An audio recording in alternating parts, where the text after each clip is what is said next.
Hello everyone, my name is Pasternak. I am Chair of Photographic Cultures and Heritage at the Montfort University in the United Kingdom. And I'm also a project leader of the Digital Heritage in Cultural Conflicts project, perhaps more widely known as DigiCONFLICT, which is also the name of the research consortium working on the delivery of the project's outputs and the distribution of its outcomes. Launched in 2018, the project has explored the uses of digital heritage in nationally framed zones of cultural conflict, having been awarded a large research grant from the European Commission by the Joint Programming Initiative on Cultural Heritage and Global Change. I'm very pleased to welcome you to Photographic Digital Heritage institutions, communities, and the political. And thank you to all of you for signing up to join us based on the registration list. There are approximately 350 of us, which is absolutely fantastic, absolutely amazing, actually. And so before I say anything else, I would immediately like to thank everyone who's helped us to put the event together and everyone who's still going to help us over the next couple of days to deliver the online event with, fingers crossed, as little technical glitches as possible. Thank you to members of the Montfort University's Research Services Directorate for their very helpful ideas and suggestions about the framework for the delivery of this event. And I would equally, but especially like to thank both the university's events team, DMU Events, and our dedicated technicians for their immense endeavors over the past few weeks to do everything in their ability and even beyond to help us deliver an online event to the highest standard possible. Finally, thank you, of course, to all the wonderful speakers whose presentations are basically the event itself. Over the course of the next couple of days, we will mainly explore two complementary issues. One is how digital technology, digitisation in particular, has transformed the ways in which historical photographs are collected and deployed. Another issue we look at is the role that digitisation has played in identifying and in defining such photographs as valuable image objects in certain national, social, political, and cultural environments. The conference is organized by the DigiCONFLICT Research Consortium in partnership with the National Trust. And before I say more about the consortium and the scope of the sessions ahead of us, I want to welcome Dr. Troiano, who is the National Curator of Photography at the National Trust and our partner host for this conference. Hi, I'm Troiano, National Curator of Photography at the National Trust. The National Trust is a cultural heritage institution operating across England, Wales, and Northern Ireland. It was founded in 1895 by Octavia Hill, Robert Hunter, and Hardwicke Rawnsley, a social reformer, solicitor, and member of the clergy, as part of a pledge to preserve our historical and natural places, saving important sites and opening them up for everyone to enjoy. Today, the Trust cares for over 500 historic houses, castles, parks, and gardens, over 780 miles of coastline, more than 250,000 hectares of land, and almost 1 million works of art as part of one of the world's largest and most significant holdings of fine art and heritage objects. It looks after 1 in 12 of all the accredited museums in England, Wales, and Northern Ireland, about 144 in total, as well as several discrete museum collections, including the Carriage Museum at Arlington Court, Devon, the National Trust Museum of Childhood at Sudbury Hall in Derbyshire, and the Fox Talbot Museum of Photography at Lakecock in Wiltshire. The National Trust is Europe's largest conservation charity, with a mission to promote and preserve places of natural beauty and historic interest for the benefit of the nation. Its remit is to look after places and collections in its care, play a part in restoring a healthy, beautiful natural environment, create experiences of our places that move, teach, and inspire, and to welcome everyone forever. The Trust also cares for photography collections, numbering about 550,000 objects across about 250 places. These include some significant sub-collections, such as the Photographic Archive of Edward Chambray and Margaret Hardman at 59 Rodney Street in Liverpool, the Photographic Archive of George Bernard Shaw, and the photography collection at the Fox Talbot Museum and Lakecock Abbey. Most of our national collections across the institution were acquired as part of property acquisitions, with photographs coming into the care of the Trust as part of the contents of buildings themselves. 19th and early 20th century holdings are particularly strong, as are representations of status, family, travel, land, labour, and architecture. The collections include innumerable studio and so-called vernacular portraits, alongside many photographic albums. In this regard, their origins are different to those of traditional museum collections, and they represent as much the histories of collecting and the social histories of photography as they do the history of photography from a more technical or object-based perspective.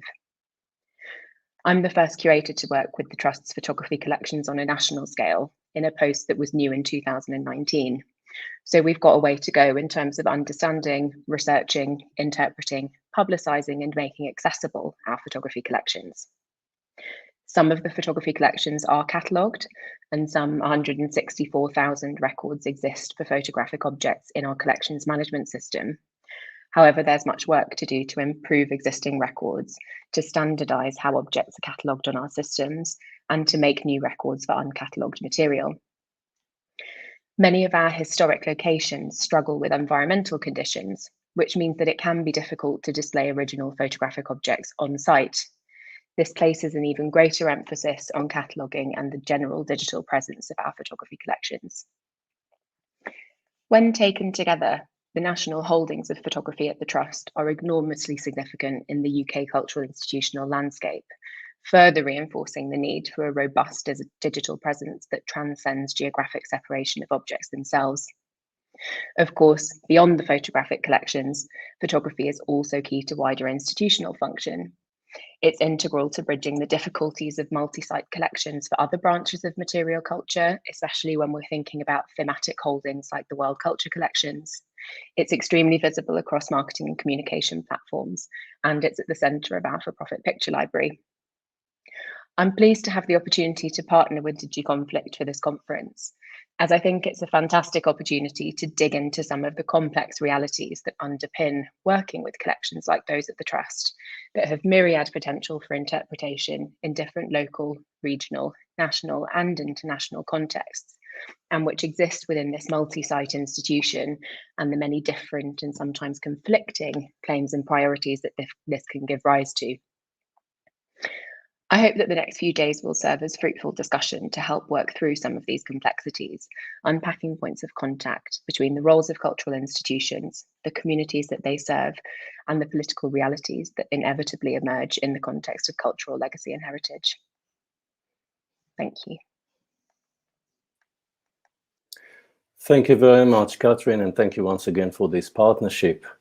So Photographic Digital Heritage, Institutions, Communities and the Political is the final conference in a series of 3 organized by the DigiCONFLICT Research Consortium over the course of our grant project. The consortium comprises an international interdisciplinary team of researchers with its founding research partners based at the Montfort University in the United Kingdom, Linköping University in Sweden and Liber Pro Arte in Poland. Briefly put, we've explored how digital heritage has been used to renew interpretations of the past in unstable cultural environments, and we focus specifically on multimedia museums, oral history, and photography as some of the most common sources, media, and means employed to create, define, identify, and express digital heritage. The premise underpinning our project is that the discourse around digital heritage, which tends to highlight social inclusion, community empowerment, and cultural cohesion, has framed digital heritage as a cultural technology geared towards promoting democracy and liberalism. And yet, because of the intrinsic tension that characterizes the relationship of democracy and liberalism, digital heritage has in fact also turned into what we may call a technology of conflict, whereby the increased cultural visibilities of some prompt anxious as well as hostile reactions from others.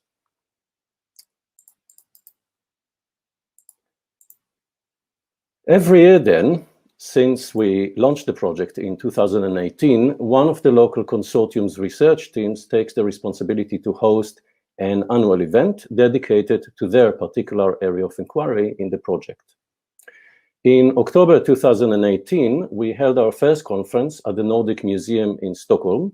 The event was facilitated by our Swedish team, and it focused on topics such as the visibility of migration in national heritage collections, the challenge of researching, collecting, and safeguarding so-called vernacular digital heritage, and the problematics of digital testimonies in a museum context. Due to COVID-19, our second consortium conference took the form of a hybrid event that was facilitated in June 2021 by the Polish research team in partnership with the European Solidarity Center in Gdansk. It was designed to consider the absorption of digital technologies into the institution of the museum, asking specifically whether this phenomenon has indeed made museums more open and democratic, as well as sensitive to contemporary conflicts and challenges. Including this conference that we open today, the three events organized by the DigiCONFLICT Research Consortium are ultimately interconnected in their interest in the increasing role the digital heritage is playing in public presentations, framings, and interpretations of the past. And so this third conference in the series intends to address this subject with specific consideration of photographs. With this in mind, I would like to take the next 10 minutes or so to provide some background to the theme of photographic digital heritage as a way of describing the scope of this live stream, and also as a means of introducing the rationale behind its focus on institutions, communities, and the political. As a starting point, it is necessary, in my opinion, to highlight that throughout the history of the photographic process, photographs have often assumed somewhat conflicting positions. On the one hand, interpreted as direct portals into the past, and on the other hand, they have been equally considered as facilitators of memory, recollection, and similar information and knowledge retrieval practices intended to access immaterial traces of otherwise unreachable eras. For this assumed relationship with the past, photography became well entangled with heritage long before the rise of digital technology, and this connection between photography and heritage has been highly influential, even essential, to the development of heritage practices such as preservation, renovation, expression, and the popularization of perceived cultural assets. So hopefully we can see already what makes photographs such an important focus for study when considering how digital technology and digital heritage more specifically is used in public interpretations of the past, let alone in an era of cultural conflicts such as the one we've been living through at least for the past 30 odd years or so.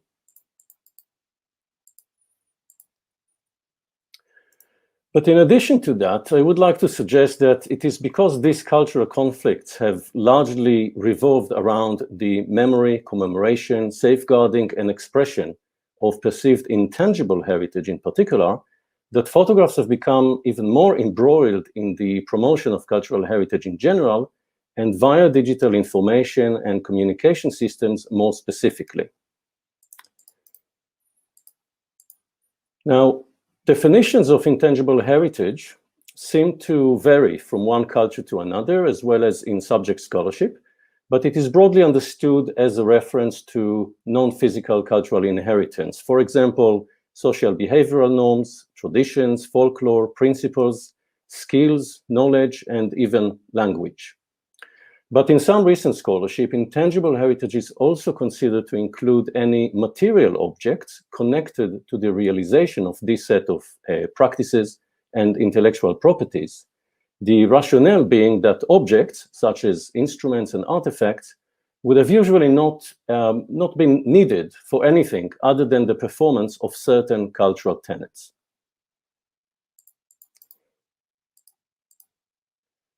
Definition aside, in line with UNESCO's 2003 Convention for the Safeguarding of the Intangible Cultural Heritage, scholars and heritage professionals tend to agree that, as you can see on the screen, intangible cultural heritage is transmitted from generation to generation, and is constantly recreated by communities and groups in response to their environment, their interaction with nature and their history, and provides them with a sense of identity and continuity, thus promoting respect for cultural diversity and human creativity. Put differently, and admittedly, I am going to push this quote to say a little bit more than it intends to say. If tangible heritage normally showcases what the few and the privileged have valued, intangible heritage provides opportunities to encounter the valued cultures of those who have lived around the socially powerful. Namely, it helps to bring to the foreground those who have been culturally excluded, if to be blunter.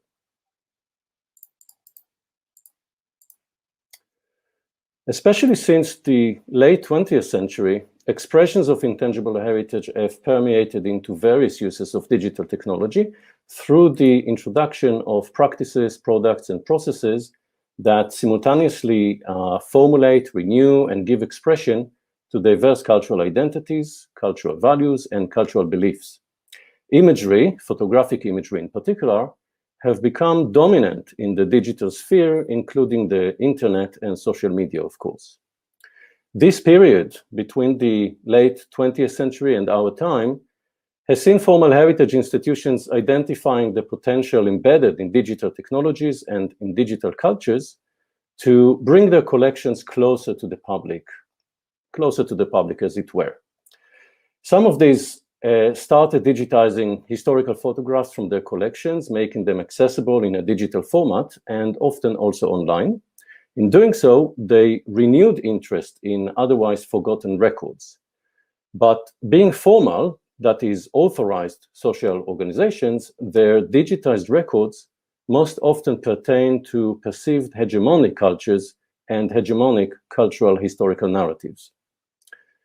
This same period in question has also seen independent practices or independent participants in digital culture bringing their own photo collections into digital spaces as a way of sharing views from past experiences, celebrating past achievements, reminiscing about old times, or increasing public awareness about political issues and historical processes. These two different, though interconnected pushes of historical photographs into digital environments have simultaneously increased and catered to public interest in photographic views of the past and made historical photographs a popular means for the identification, expression, and understanding of diverse forms of heritage. The intensifying interest in intangible heritage, which, as I explained earlier, also characterized the period in question, further enhanced photography's visibility in heritage practices, as photographs have now begun to be relied upon for the visualization of marginalized heritages on the one hand, and for the extraction of information about the traditions, knowledge, and skills that they entail on the other. Arguably then, the photographic digitization has added another layer of complication to what has already been an unstable, even contested relationship between photographs, the past, and the discourse of heritage. In this sense, the papers we're going to hear will explore what has led formal heritage and memory institutions to embrace photographic digitization so eagerly, how heritage communities might have navigated their aspirations around this innovative practice, and how political interest groups have taken advantage of it to promote their causes. Because of the relative interdependence of institutions, communities, and the political, the papers to follow speak to all three themes at the very same time, while clustered into thematic panels, nevertheless, with a view to shifting our focus from one sphere to the other. I thought some of you may also want to know that many of the presentations in the event are based on contributions made to the September 2021 special issue of the journal Photography and Culture, titled Photographic Digital Heritage in Cultural Conflicts. And so we're now coming to the end of the event's introductory session. Next, we are going to broadcast our keynote lecture by Professor Jane Lydon from 9:45 a.m. BST. And Professor Lydon's talk will be approximately 35 minutes, leaving us plenty of time for questions. We will then take a 2-hour break around 11 a.m. and reconvene at 1 p.m. for our first conference panel, which will run until 3:30 p.m. BST and be dedicated to the theme of institutions. So without further ado, I would like to welcome our keynote speaker, Professor Jane Lydon. Professor Lydon is joining us from Perth, where she works as Wesfarmers Chair of Australian History at the University of Western Australia.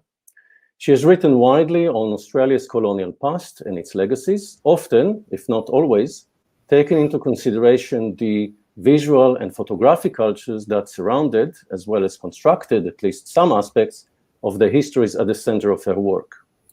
That said, Professor Lydon has also published a number of books dedicated more specifically to broader photographic and visual histories, relating in particular to questions about race and human rights.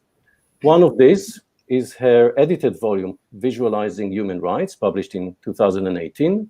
Another is Photography, Humanitarianism, Empire, published in 2016. Alongside her prolific research work, Professor Lydon has also served as an advisor for the UK-based team of the DigiCONFLICT Research Consortium between 2018 and 2021. And I would like to take this opportunity to thank you, Professor Lydon, for your invaluable insights and contributions to the project. The talk we're going to listen to is titled Indigenous Uses of Photographic Digital Heritage in Post-Colonizing Australia. Those watching us are very welcome to type questions in the chat box as we go along, and I will pick some of these at the end of Professor Lydon's talk. So thank you so much for joining us today, Professor Lydon. The floor, or I should say the stage, is yours. Thank you very much, Gil. Now I'm going to share my slides as requested. And I believe that is now visible to everybody and that I am as well. So please just let me know if not. So thank you very much, Gil. I'm really honoured to have been an associate of the research project Digital Heritage and Cultural Conflicts between 2018 and 2021. I'm also very honoured to speak to this knowledgeable and engaged forum. Before I begin, I'd like to acknowledge that I'm speaking to you from the traditional country of the Whadjuk clan. I'm sorry to interrupt, Jane. Apologies. Unfortunately, we cannot see your slides yet. Okay. Apologies for this technical glitch. It is to be expected, I suppose, at an event of that kind. And we're also a little bit before time anyway, so maybe we can try to take a few minutes to resolve that. How's this? Is that better? Much better, yes. Thank you very much. Okay, I'm sure that was my fault. I'm sorry. I hope you can all see this map compiled from linguistic and anthropological information. And down here in the southwest of Western Australia is Perth. So I'm speaking to you today from the traditional country of the Whadjuk clan of the Noongar people of southwestern Western Australia, very large First Nations nation. I pay my respects to their elders, past and present. Also, I just want to point out, while I do have the map on the screen, that today I will be speaking about the cultural heritage of various First Nations people across the continent, including the Warlpiri in this area here, the Anangu, which covers the Nanatjara, Pitjantjatjara and Yankatjatjara people of Central Australia, which is in this area down here, sorry, partly here. And I will also be talking about the Kimberley region, people here. Also the Wiradjuri of Western New South Wales. This, again, a very large nation.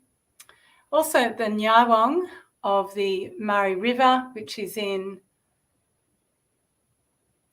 this area Also the Balladong Noongar, back over here, northwest of Perth, and the Yulnu people of Arnhem Land in the northeast. So please keep those places in mind. So I should also note that the topic of photography and Indigenous Australians, now often termed our First Nations people, is one I've been researching for many years now. So I began in 1997 when I began my PhD.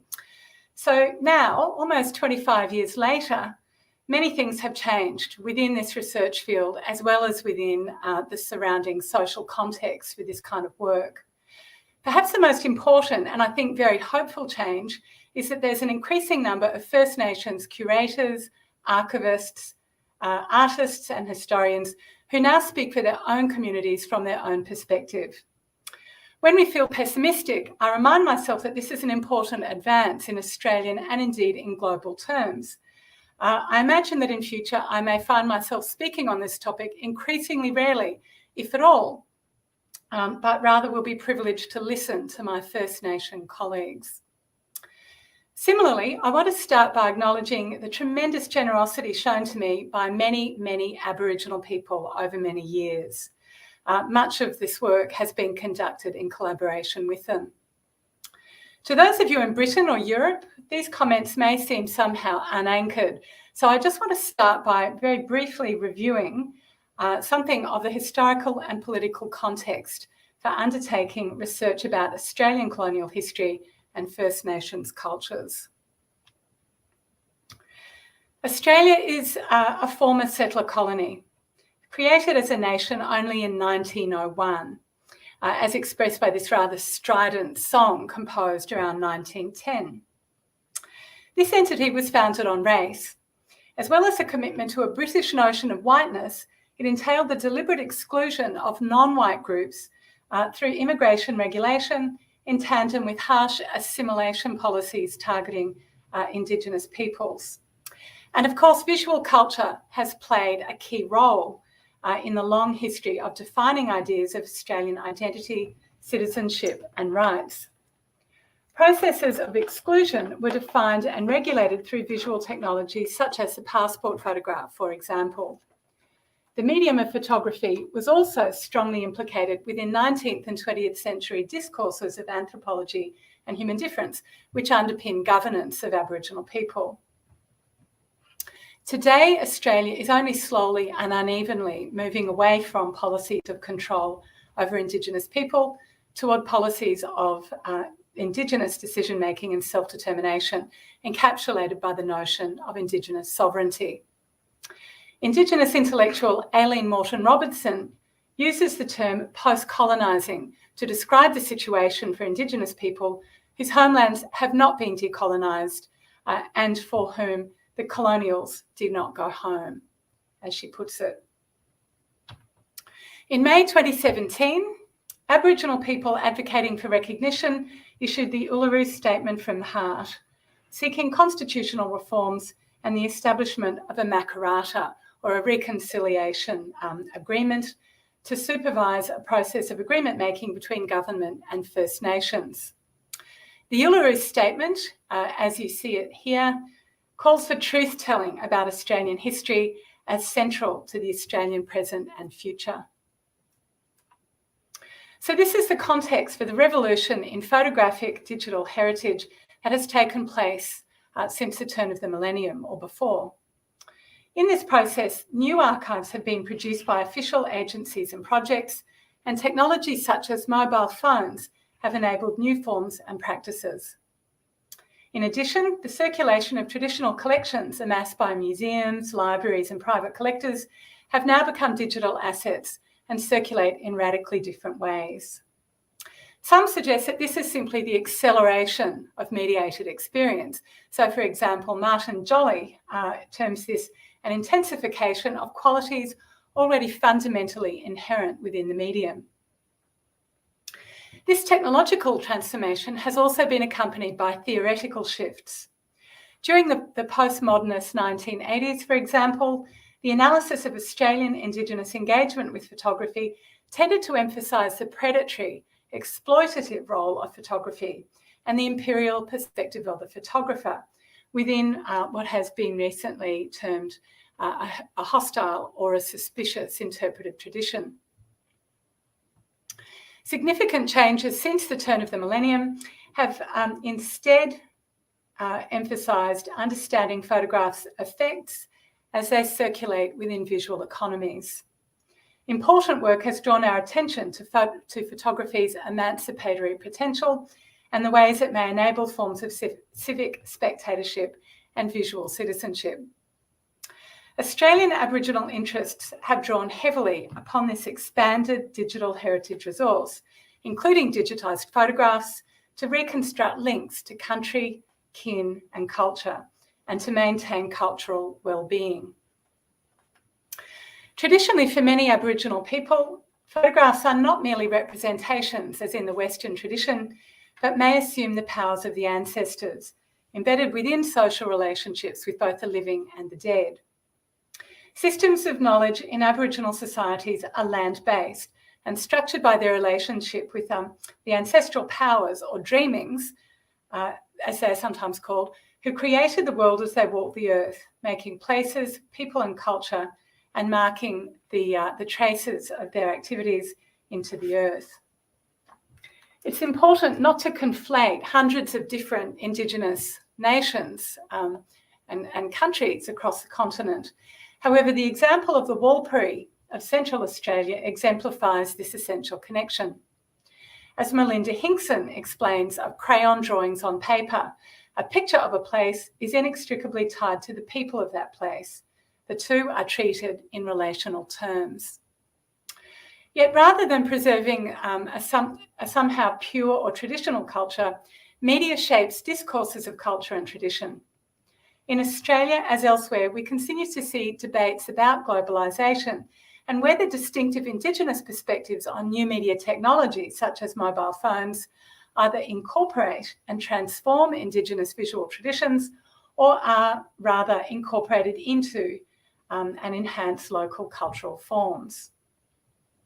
This tension between loss and change remains a central theme as Indigenous Australians negotiate their Aboriginality across a mediascape in which local meanings intersect with wider discourses. Archival images are tangible and powerful relics that provide a link with the past and bring it concretely into our time. Crucially, digitisation challenges the temporality of colonialism and its reliance upon a linear conception of progress which relegates the Indigenous to a perpetual belatedness. Digital heritage images destabilise and undo this seemingly inevitable narrative. They are recontextualised in continuing relationships and practices directed toward the future. For Indigenous viewers, they produce more satisfying multi-temporal stories that bridge past and present and reconnect people and culture. And we see that, I think, here. These are people in Arambi, in Wiradjuri country in Western New South Wales, and my Wiradjuri colleague Lawrence Bamblett has written extensively about the incorporation of photography into Wiradjuri life. In the wake of assimilation policies, now termed the stolen generations, the colonial archive has been transformed into a form of heritage eagerly mined by descendants in their quest to reconstruct family histories. For relatives, these photographs have become family portraits and evidence for Indigenous survival. The history of broken families and the dispossession and control of Aboriginal people remain contested and often absent from national stories and visual histories. Perhaps paradoxically, the transformation from physical object to digital entity allows the absences of colonial narratives to be filled by the solidity and presence of photographs. As Wiradjuri scholar Lawrence Bamblett explains, photographs link people in the present as well as connecting them to places and the past. As he puts it, they fit into the joyful scene of people telling stories. He examines the ways that the Aboriginal community in Arambi value photographs and have incorporated them into a dynamic and living culture, as we see here with Auntie Ivy talking about a photograph. However, digital heritage also poses some interesting conundrums for archival restitution. Facilitated by rapidly developing digital technologies, a profound shift in management practices within Australian cultural institutions since the 1990s has enabled the return of archives comprising documents, images, and audiovisual recordings. Digital heritage differs significantly from tangible patrimony, although it is often treated as part of a continuum of cultural material, including the repatriation of ancestral remains and cultural objects. A very wide range of projects have now aimed to make historic materials accessible to descendants using digital tools, including research projects, government initiatives, and community-driven programs. In the context of colonial legacies of abuse and stereotyping, anxieties surrounding the process of digital return of historic images have centred upon control and the right to make decisions about collection management. One of the first and most prominent restitution projects in Australia is Ara Iridicha, meaning stories from a long time ago, in the language of Anangu people. That's the Nanatjara, Pitjantjatjara, and Yankatjatjara people of Central Australia. Its purpose is to deliver back home materials of cultural and historical significance to Anangu using interactive multimedia software that incorporates cultural restrictions and is easy to use. The archive originated in 1994 as an extension of land rights activism in the region, as elders became increasingly aware of the scattered collection of photographs that had been taken on their country and then taken elsewhere. They were aided by the anthropologist Ushma Scales, the archivist John Dalwitz, and IT professionals. Ara Iridicha remains private, but the project provides an extensive knowledge base for education. Recently, the project has created an app that you see here called Arawinki #1, which is a multilingual educational tool for Anangu youth, as well as an introduction to life on the APY lands for the broader public. So this is an app that anyone can download. This project is explicitly a heritage initiative. As Ara Iridicha explains, Anangu are passionate about protecting their past, accessing it today, and securing it for future generations. The Ara Iridicha project is exemplary in its long-term, community-driven methods and protocols, in the dedication of its non-Aboriginal allies who have sustained the project, and consequently its longevity, having been running for almost 30 years. One thread running through much of this work is the apprehension of cultural loss. Ara Iridicha, for example, is offered as a solution to the challenge of the cultural endangerment and preservation. And you can see here, it says, from the late 20th century, Anangu have become overwhelmed by cultural globalisation through national and international media. And it refers to senior elders who are ageing and many of whom are in failing health. So, you know, this is presented as a solution to this pressing problem. Using the vocabulary of World Heritage, again, as you see here, Ara Iridicha defines its role in safeguarding intangible cultural heritage under the UNESCO Convention. And there's a lot more to say, of course, about this project. Perhaps the most radical effect of Ara Iridicha's digital heritage program has been to facilitate the replication of the original archive structure for other, quite different Aboriginal nations across the continent. So, for example, the Storylines Archive, which you see here, is managed by the State Library of Western Australia, established and launched in 2013. So this represents a local standalone replicant of the parent, Ara Iridicha.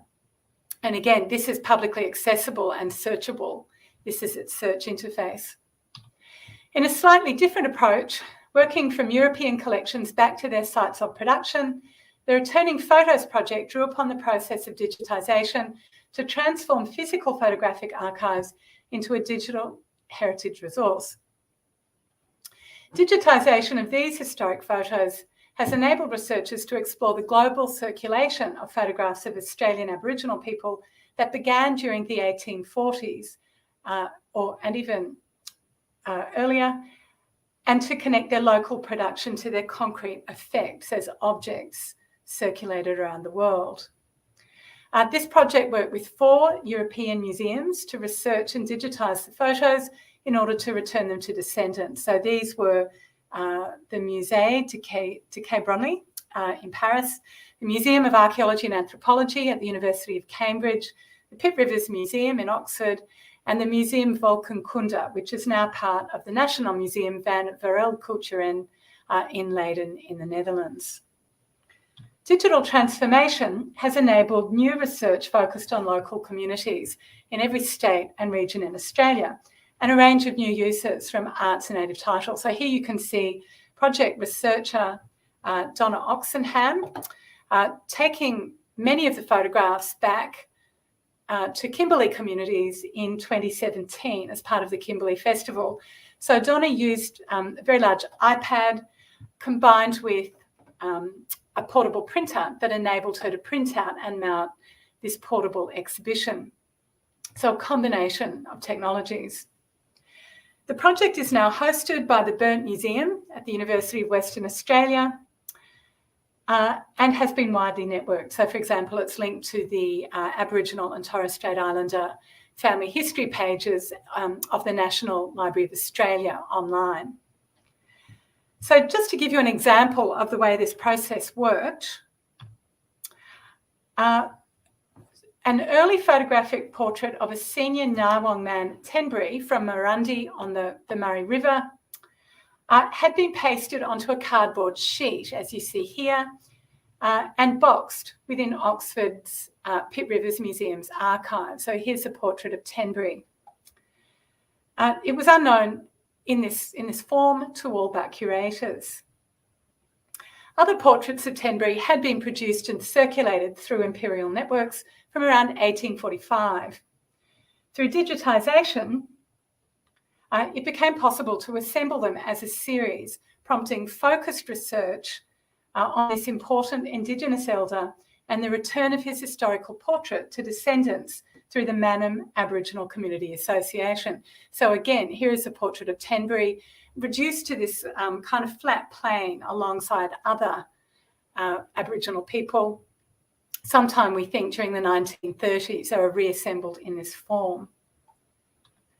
And then here is his extremely dignified and early portrait. We believe that it must have been taken before 1835 when he died. So the caption is wrong. Today, he has been reclaimed by descendants as an important ancestor, and his portrait, still physically housed in Oxford, has been incorporated into the film Bloodline, an educational resource designed to communicate with outsiders, but also to teach the younger generation about their history and culture. So this is accessible on YouTube. And as you can see in the kind of explanation of the traditional country along the Murray River, Tenbury's portrait has been incorporated into it.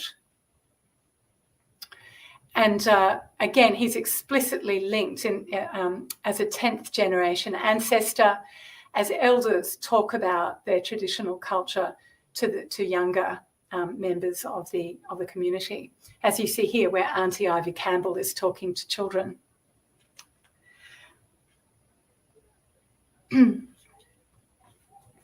Again, facilitated by digitisation, previously unknown Aboriginal photographers have emerged, redressing their absence from photographic histories. So, for example, as a mother of 11, Balladong Noongar woman in southwestern Western Australia, Mavis Wally took more than 300 photographs with her box Brownie camera at Goomalling, northeast of Perth, between the 1950s and 1970s. The collection was recently discovered when her daughter Dallas Phillips brought a biscuit tin of photographs and negatives to a history workshop. Mavis Wally's collection is now incorporated within Storylines. So these are just a few examples of these rediscovered photographs. As Lucy Van has argued, this collection represents the Balladong Noongar point of view in its choice of subjects, composition and style, expressing the joy and spontaneity of the photographer and her sitters. In this way, Storylines has given this digital photography archive simultaneously a public life, which represents a distinctively Aboriginal perspective, while supporting it as a private Aboriginal collection. As they have become more mobile, photographs have also become useful for activism and campaigns for justice. For example, they played an important role in publicising the West Australian deaths in custody case of Ms. Du, a 22-year-old Yamatji woman who in 2014 was arrested for unpaid fines and car parking fines, and was taken to the South Hedland Police Station in Western Australia's northwest. Ms. Du was already unwell. She became very ill overnight and died early the next day. Her inhumane treatment from both the police and hospital staff during her incarceration was captured by CCTV cameras, and when released to the public, drew widespread attention to the violation of her rights in prison. Images of Ms. Du were projected onto the city landscape. This was a form of graffiti art which provided a powerful memorial to her life and a reminder of the continuing struggle for Indigenous rights. So here we see Ms. Du on Perth's skyline.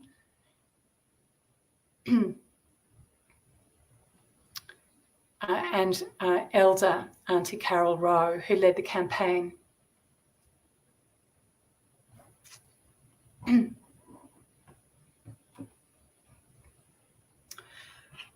Finally, however, it is possible to see how the accessibility of new media, and especially mobile phones, may constitute new forms of digital heritage independent of the state. Across remote Aboriginal Australia, phone and tablet photographic technologies are prompting the emergence of new genres that may be shared rapidly with family and friends through social networking sites. Jennifer Deeger's work with Miyaka Media in Gupawiyak in Arnhem Land examines the genre of Yulnu photography that has emerged since mobile phones with touchscreens and data plans enabled widespread access to photo editing apps, allowing untrained photographers to cut, paste, filter, frame, recolor, decorate, and add text to family photographs to create a distinctly Yulnu genre of family portraiture, such as you see here, phone picture. Yulnu media maker Paul Garamawai notes that this is significant because our culture is fading. In their marvellous phone and spear project, Miyaka Media explores the further outward trajectories of these genres, richly depicting the image assemblages made by Yulnu on mobile phones to connect them to the Madayin, or sacred objects, the Wanya, the old people, their sacred patterns and identity. So this was published, I think, 2 years ago by Goldsmiths. Deeger points out that the term ancestral power is frequently used by anthropologists to identify both the source and subject of Yulnu creativity. But this suggests that Yulnu art and ritual depend entirely on the creative actions of those who came before. Instead, Deeger argues that this obscures the degree to which this runs both ways, as contemporary modes of creative engagement can enliven current generations, the old people, and country itself. Acknowledging structural violence, intergenerational trauma, and dislocation from homelands, the authors nevertheless insist on the vitality and renewal of relationships, so that even as the images, stories, and ringtones that they share acknowledge layers of loss, death, and intergenerational friction, they also mediate forms of connectedness Yulnu style, with the effect of energising and affirming a social network of moral force and consequence with roots in the land and the sea. And again, I'm quoting there from Paul Garamawai's writing.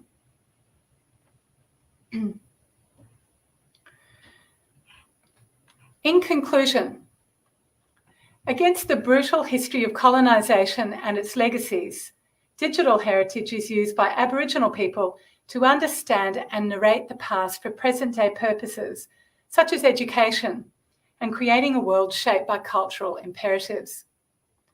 Dynamic processes of family history research and reclamation counter the fragmentation of the stolen generations and other oppressive colonial legacies. The power of the image to stand for what is missing is deployed to reconnect to family and country. Photographic digital heritage is also used in responding to demands for truth-telling and a more inclusive national history that acknowledges Indigenous perspectives and experience. Throughout these digital heritage projects, the tension between loss and change remains a central theme. Indigenous Australians negotiate their Aboriginality across a mediascape where local meanings intersect with wider discourses, inevitably prompting intercultural transformation. Yet in discussing these matters with DIGA, Paul Garamawai advanced a pragmatic but fundamentally optimistic vision, suggesting that for Yilnu, it doesn't matter how far you go or how long you run, you are still in the foundation. You are walking with your identity, with your pattern. It's in your blood. It's all around the pattern. Thank you.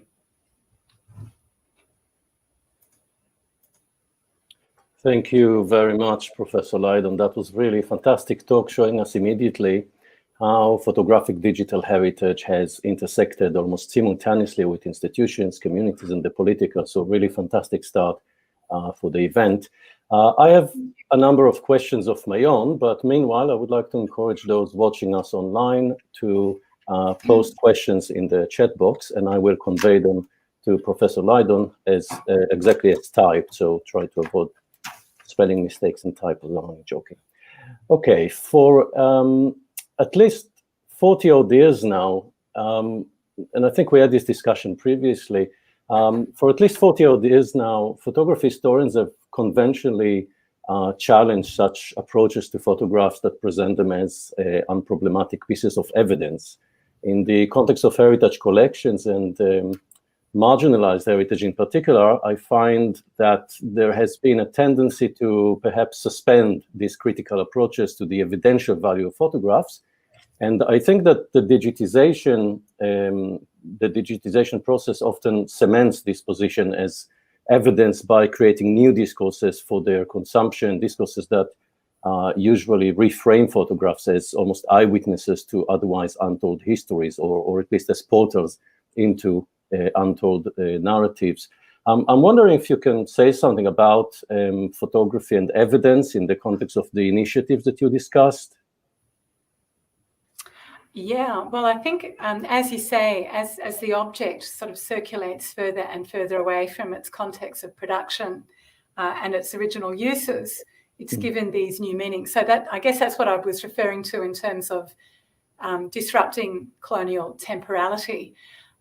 For Indigenous people, you know, these new meanings, these kind of transformations of the visual image have become very powerful and important and useful. But at the same time, I think you're referring to the fact that this can sort of possibly enhance that notion that it's just a transparent window of some kind. So I think that, yeah, there absolutely is that potential. But then at the same time, there are new perspectives and new cultural kind of meanings which are also being brought to the surface, which may not have been evident previously. So in many, if not all, Indigenous cultures, traditionally, there was an important difference between an inner meaning that was restricted and only made known to a particular category or group of viewers, and then a more public meaning. So I guess it's a kind of analogous sort of shift from these different viewing contexts. Okay, thank you. And I'm also wondering, you showed us in specific terms what indigenous communities have been doing. I'm wondering if you can say something about the place of those practices in relation to more so-called canonical histories of photography in Australia. In simple terms, I'm asking what difference those projects actually made on the ground. Yeah, well, I think a very simple difference is that many of the canonical photographic histories, so I suppose they began to emerge really during the 1980s, simply did not include Aboriginal photographers. And it was really just with the pioneering work of figures such as Michael Aird, who is an Aboriginal man from southeastern Queensland, who began to research the colonial archive, but also he used the very kind of respectable middle-class family portraits from his own Aboriginal family from the 1920s that began to reveal in a very simple way the existence of these previously unknown kinds of objects. I think really that perspective also came from anthropology. So it came from curators and anthropologists who worked, writing ethnographies, who were interested in photography and the archives, who began to research these historic collections and start to explore the Indigenous significance of those meanings. I think the fundamental conceptual transformation came in that shift I referred to, which is partly conceptual, but also partly rooted in the kind of socio-political context of changes in Australia from the 1980s onwards, after the bicentenary of 1988 and growing through the 1990s. So that change was very much from saying these are bad, these were predatory and exploitative. And of course, those uses of photography often were used against Aboriginal people or used to define them in a very narrow way as primitive or incapable. But the shift was to say, well, what did Aboriginal people think about this? How did Aboriginal people see these images? How did they use them? And so that, to me, that's a very simple sort of question that simply had not been asked. And I think that's where that very profound change. So I suppose not completely unrelated to my previous question. In that case, I'm wondering also how the use of photographs in the context of those initiatives might have affected or challenged existing dominant Australian historical narratives more broadly. And more specifically, I'm wondering in what way such impact could have not been achieved had it not been thanks to the involvement of photographic digitisation specifically.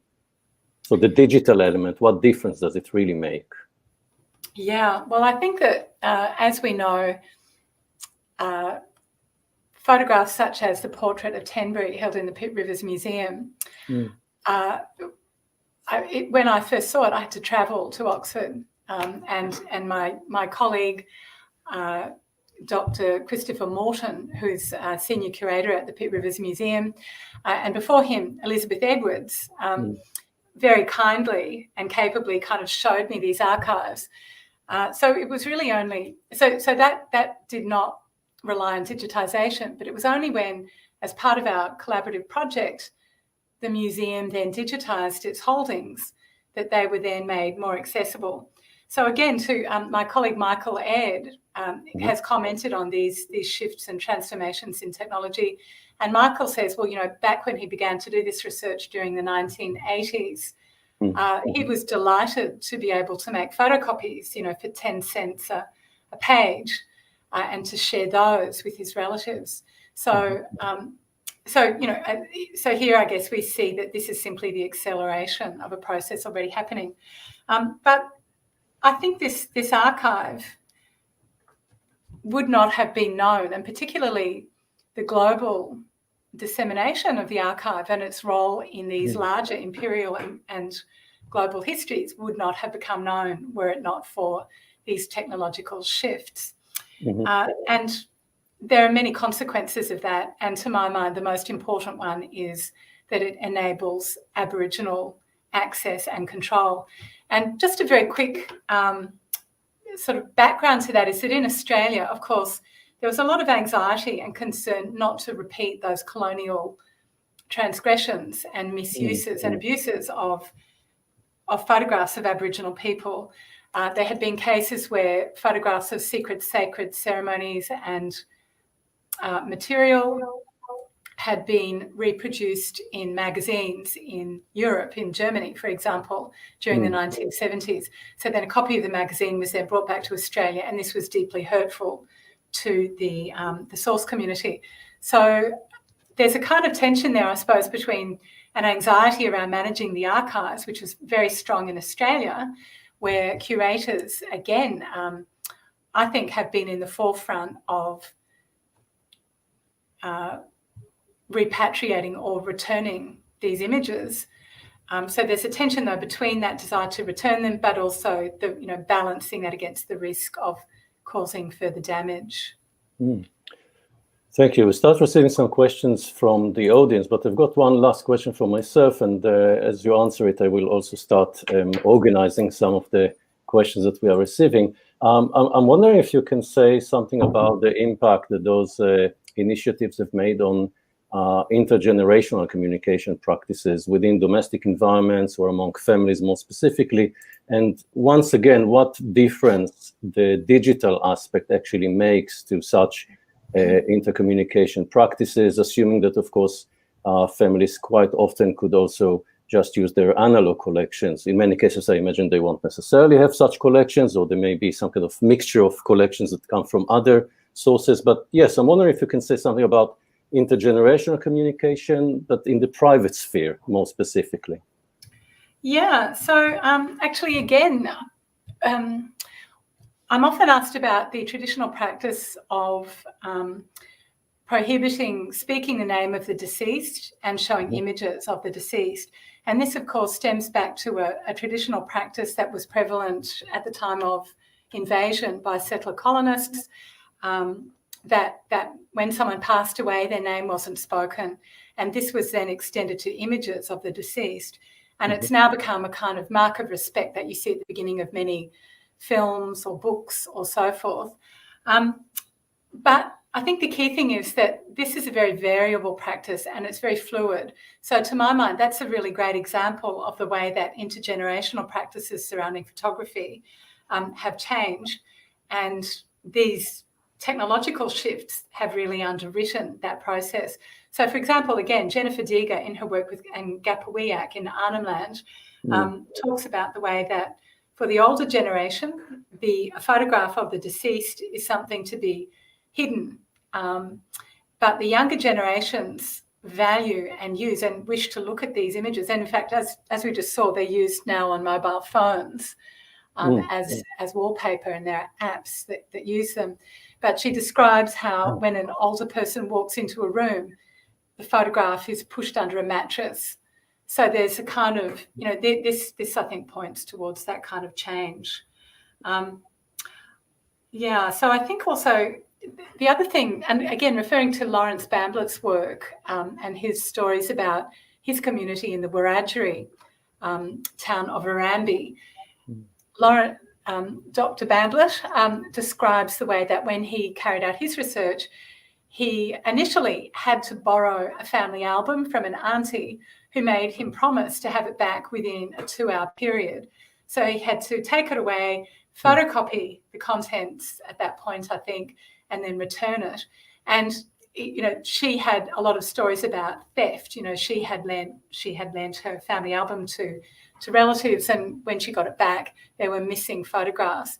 So I think this is a very recent change where now those family photographs are being shared amongst relatives as well. And I can actually think of many, many examples of that from different communities where photographs had been treasured by a family member for a long time, but then digitisation has enabled that to be shared more widely. Thank you. That's really fascinating. So we've got some questions from the audience. The first one is not necessarily about digital photographic heritage per se, but it's some clarification about the term that you use. So Javed is asking, what do you mean when you say imperial aesthetics of photography in the colonial period? If you can clarify that, and is then continuing by asking how does it affect, in that case, the representation of indigenous culture in digital heritage, which is, I suppose, the link to digital heritage. Thank you. Yeah, I don't think I did say imperial aesthetics. What I meant to say certainly was that during the 19th century in particular, we know that as the camera was used to document Indigenous communities around Australia, it was often used in ways that were not helpful to Aboriginal people. So control of the image was not in the hands of the Aboriginal subjects, and there are many examples of the way that images were used to define them as primitive. So, for example, my doctoral research was about photography at Corranderk Aboriginal Station outside Melbourne on the traditional country of the Wurundjeri people, near the border with Tangerong country. So this is the traditional country of the Kulin Nations of central and southern Victoria, a very well-known place of political activism in Australia. So the first photographs were taken at Corranderk during the 1860s by Charles Walter, who was commissioned by the botanist Ferdinand von Mueller. So his images are wonderful portraits, but they were used, for example, during the 1860s in intercolonial and international exhibitions. There's a really wonderful panel, which is about 3 metres wide and 2 metres high, held by the State Library of Victoria. And this showed the community as a whole using Walter's photographs, but it moved from the so-called full-blooded people in the top left in a kind of visual text from left to right, from top to bottom. And as the people were younger, their faces were paler, and it was used to bolster a narrative of the disappearance and the future extinction of Aboriginal people.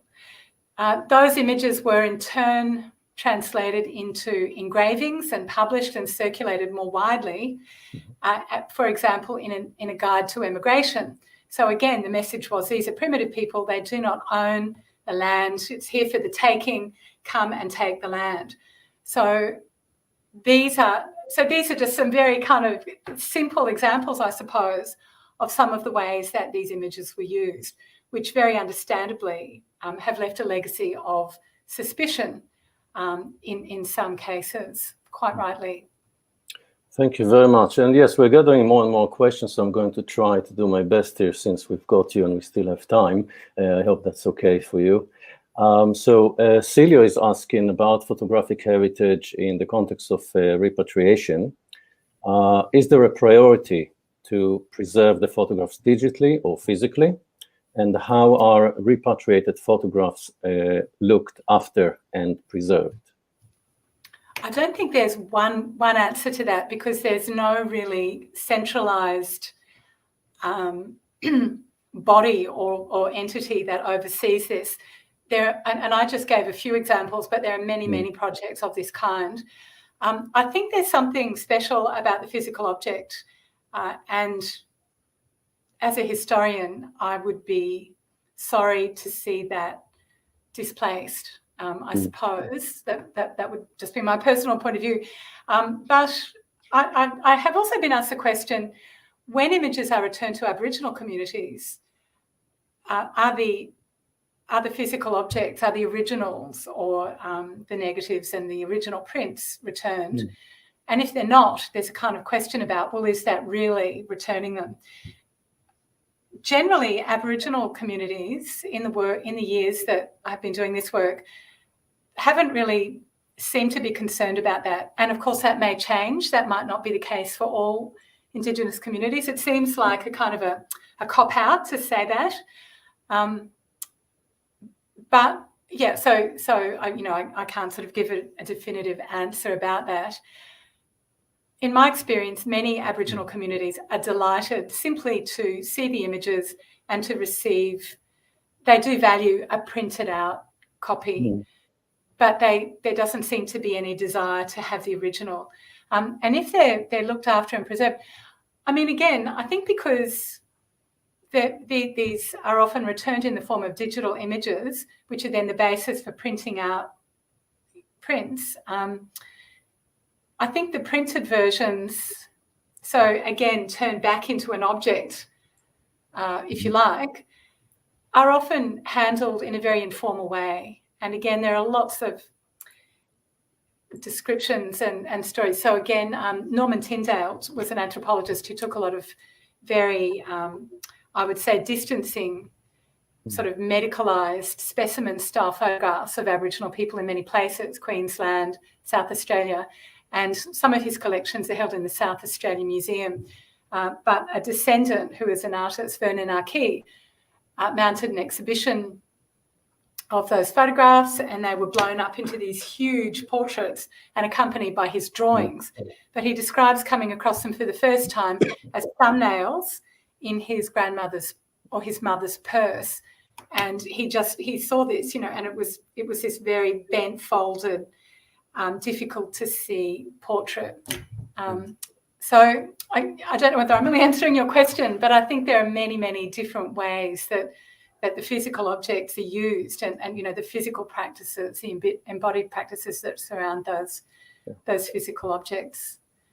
I think that's perfect answer, and I think what you're saying is probably the case. There simply isn't one way of doing that, and I think this is also what makes this question so important, so interesting, especially for historians of photography, I would say, and for the heritage sector, there might be other considerations. So it is definitely a very interesting and relevant question. Next, we've got a question from Kylie Thomas, and she's saying, I'm just going to read it. Meanwhile, thank you for your talk today, Jane. Please, could you mention the name of the women photographer you spoke about, as well as the name of the person who's written about the collection? And perhaps more to the point, with regard to your talk more specifically, I mean, could you also say a bit more about the nature of these photographs? Are they primarily family portraits? Is her work quite rare in the context of Australia at that time? Yeah, thank you. So the photographer who was kind of rediscovered, her name is Mavis Phillips, but her maiden name was Walley, W-A-L-L-E-Y, and that's a very well-known, very large Noongar family, actually. Her daughter, Dallas Phillips, was the woman who brought the collection into this, well, it was a family history workshop that then made its way to the State Library of Western Australia, and the collection can be accessed through storylines.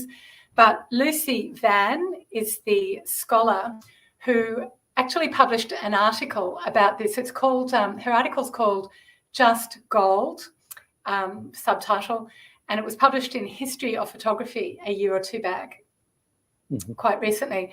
And she writes beautifully about this process and about the significance of the collection. So Lucy Van is the person.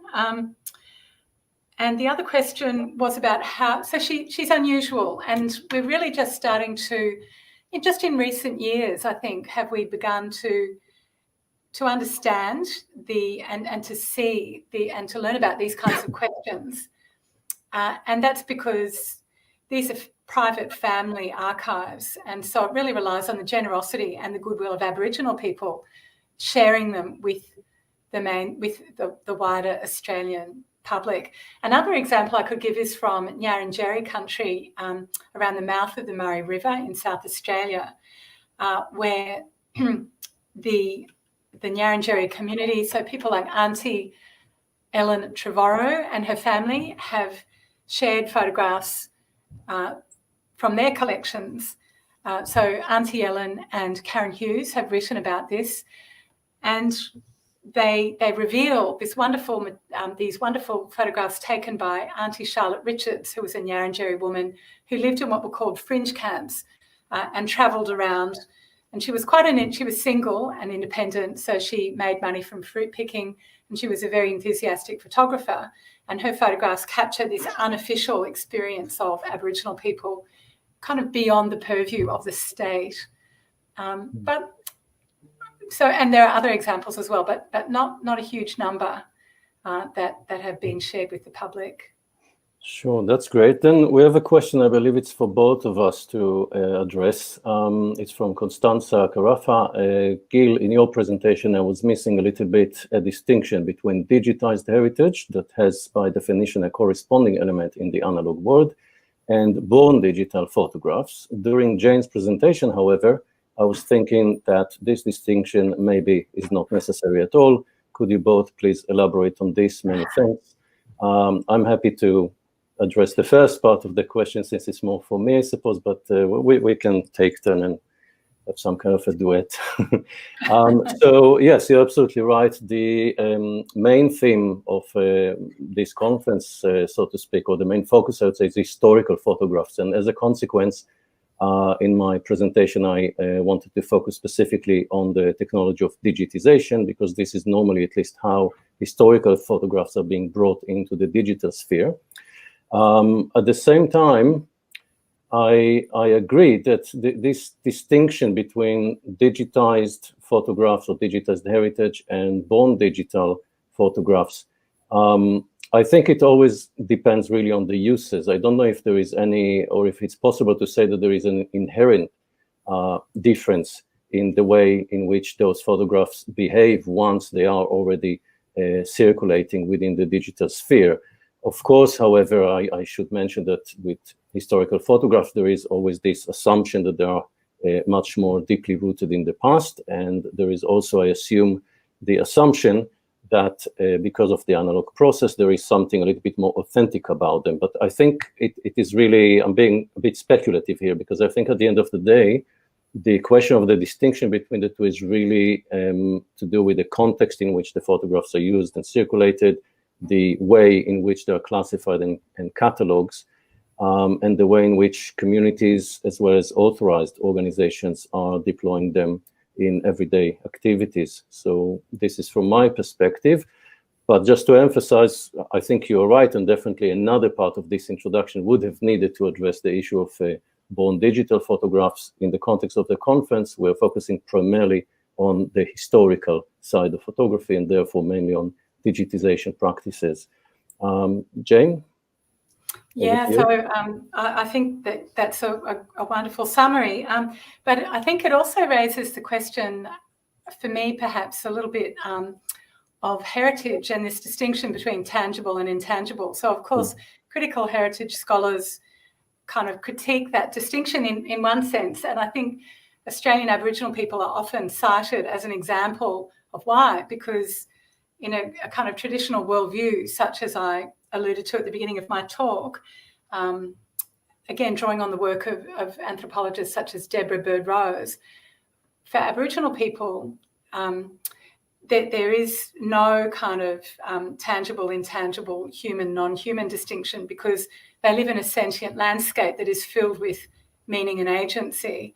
And I think that in their uses of these images, that kind of continuum is equally fluid as well. Yeah, I think I'm just going to add to that, perhaps. It probably applies to any discourse, but I think in the context of cultural heritage and heritage studies in particular, I find that terms are constantly challenged, and there's always this question about what do these things actually mean, and what is the difference, and what is the difference between tangible and intangible. Who makes such distinctions? In my introduction, I mentioned that to some extent, non-Western cultures don't necessarily see this distinction between the two. So this idea that tangible heritage and intangible heritage are different is very much a concept of some kind of hegemonic Western powers that prioritize perhaps the materiality of objects, and therefore the material value of objects, as opposed to the cultural value or any other value that we may associate with stories, with memories, narratives, and so on and so forth. And even in this comment, I just made a very broad distinction between West and non-West. Of course, it happens also within Western societies among some communities, and also I imagine that the opposite happens elsewhere, away from the Western context. And I think that the question of definition starts with the very meaning of the word heritage, right? I mean, I don't think there's anybody who can really give us one definition to which we're going to subscribe. I think the whole concept, the whole idea of what is heritage, not to mention the difference between heritage and history, which is another big can of worms. Now, each of us probably has their own understanding of the distinction between the terms, but I would run the risk of saying that each scholar will probably have their own twist to that term. And I always think about Laura Ann Smith's wonderful quote where she says that at the end of the day, heritage doesn't really exist because there's nothing inherently in those objects or in the practices of human activities that makes some of them more important than others. It's always a matter of selection and prioritization. Absolutely. Deviating a little bit from the question, but hopefully it also links back to this distinction between digitized heritage and born digital heritage. I think it also speaks very strongly to the which I write about a bit more in my extended paper in the journal, but I think it also speaks to the way that, again, critical heritage scholars are now have for some time now conceived of heritage as something made in the present for the future. It's a very future-oriented process. Whereas, again, in a Western tradition, certainly in Australia, where our heritage movement emerged in the 1960s, there's a little bit of tension between that traditional idea, which emphasised the past as something to be preserved in the present. So for Aboriginal people, there's always been a much more kind of popular or future-oriented stance where they say, no, well, the past is not in the past. The past is still with us. And I think we can also see that in some of these uses of digitised photographs now. Yes, thank you. We've got one last question from the audience, and then I think, Jane, you deserve a break. So the last question is, with digitizing previous private archives and making them public, I always wonder whether the people in the photographs would want themselves to be in the public eye.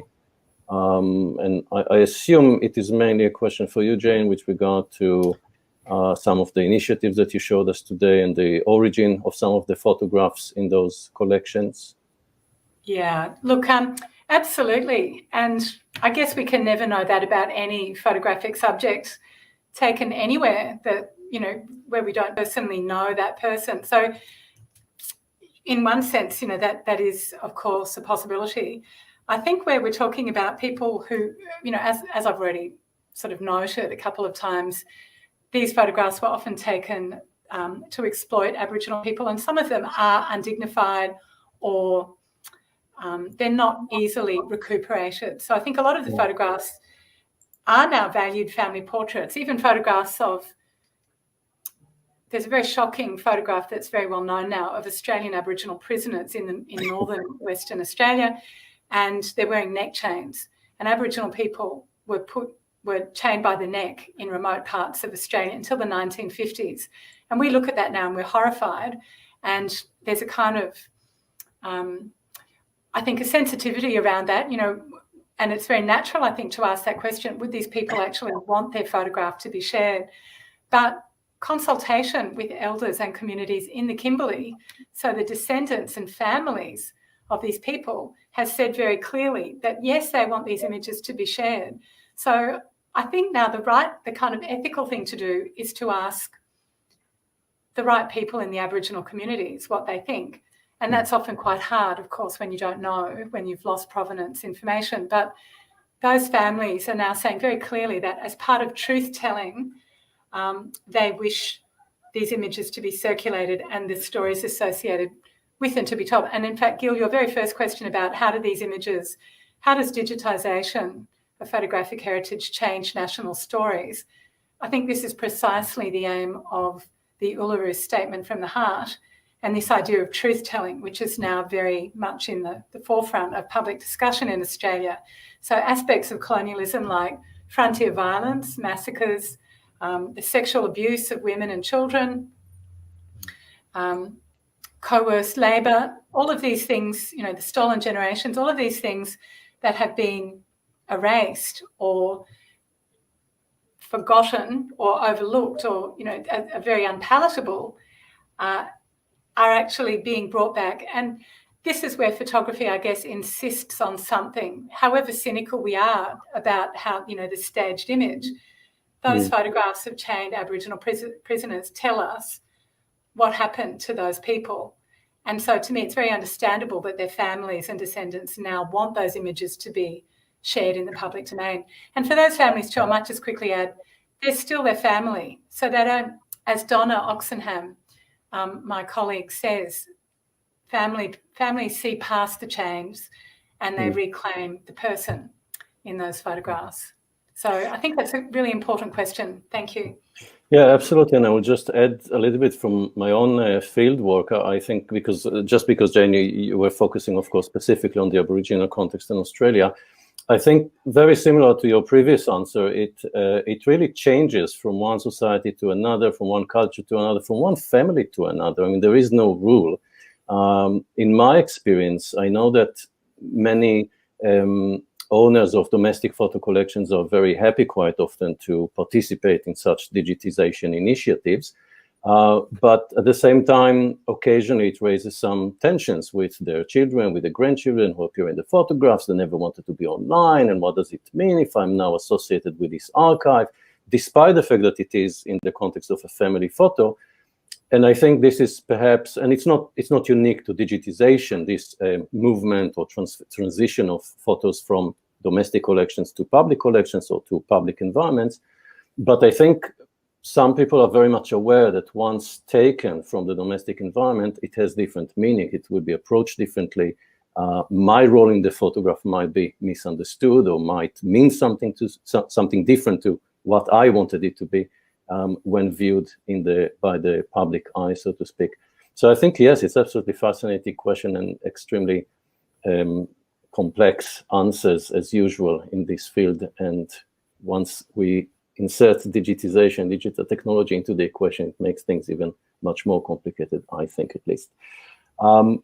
So I think it's time to give you a little bit of a break. You've been absolutely amazing. Thank you so much for taking so many of the questions, my own questions, as well as questions from the audience. I would like to believe that I haven't missed any question from the members of the public, and thank you very much for typing those.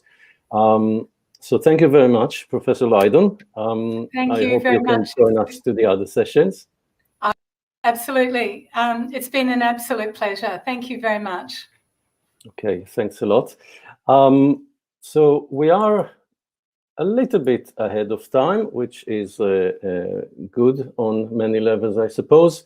Better earlier than too late.